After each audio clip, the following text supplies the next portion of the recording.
Dasar-dasar perilaku individu atau biografis dengan tema umur. Umur adalah durasi hidup manusia sejak lahir sampai mati. Sementara itu, usia adalah sebagian dari umur yang sudah dijalani manusia. Kategori umur menurut Departemen Kesehatan Republik Indonesia tahun 2009.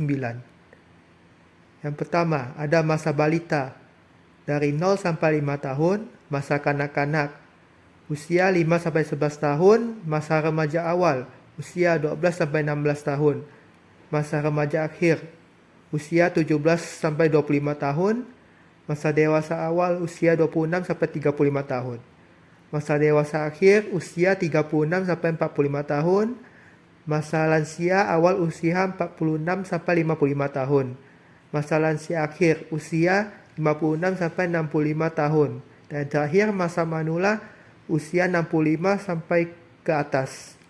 Kategori umur menurut Depkes.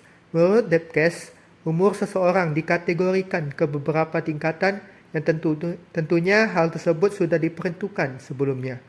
Batasan-batasan umur anak juga sudah ditentukan dalam undang-undang, sehingga tercatatnya batasan-batasan anak ini memang bertujuan agar dalam memberikan pendidikan, perhatian maupun yang lain akan lebih tepat penanganannya.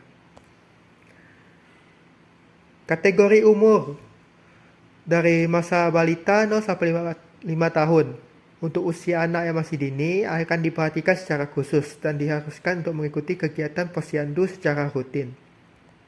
Hal ini bertujuan agar gizi anak tercukupi melalui vitamin atau imunisasi yang wajib diberikan. Selanjutnya, masa kanak-kanak 5 sampai 11 tahun. Tahapan anak dalam mengenyam pendidikan dasar yaitu wajib belajar 12 tahun yang sudah ditetapkan oleh menteri. Masa remaja awal 12 sampai 16 tahun, hampir sama dengan umur anak di bawahnya. Umur dengan rata-rata 12 sampai 16 tahun masih dalam pendidikan yang akan mengubah pola pikirnya untuk ke jenjang berikutnya. Selanjutnya, masa remaja akhir, masa peralihan dari remaja menjadi dewasa, diikuti oleh perkembangan hormon pada seseorang mengubahnya menjadi berbeda secara fisik yang lebih matang, pemikiran yang terbuka dan terorganisir. Selanjutnya, masa dewasa awal. Di umur tersebut, anak sudah harus berkembang secara mandiri untuk mencari jati diri yang akan menentukan masa depannya. Umur di posisi ini diharapkan sudah dewasa dalam menghadapi suatu permasalahan. Masa dewasa akhir, 36 sampai 45 tahun. Masa seseorang sedang dalam baik dan buruk menjalani kehidupan, munculnya banyak masalah dan bagaimana seorang itu menyelesaikannya. Masa lansia awal, 46 sampai 55 tahun. Masa peralihan dari menjadi tua, penurunan jumlah hormon pada tubuh dan fungsi organ juga menurun. Masa lansia akhir, 56 sampai 65 tahun.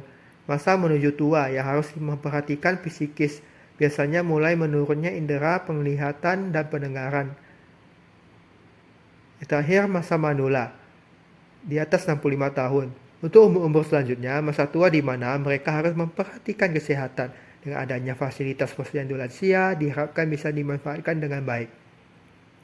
Kategori umur menurut Depkes ini sangat membantu anak untuk menempatkan apa saja yang memang sesuai dengan umur mereka. Kategori umur ini sangat bermanfaat bagi Depkes untuk memantau perkembangan penduduk dari usia muda hingga usia tua, sehingga penanganan yang diberikan untuk setiap fenomena yang terjadi di masyarakat dapat diperbaiki atau dikembangkan dengan baik. Sekian, terima kasih.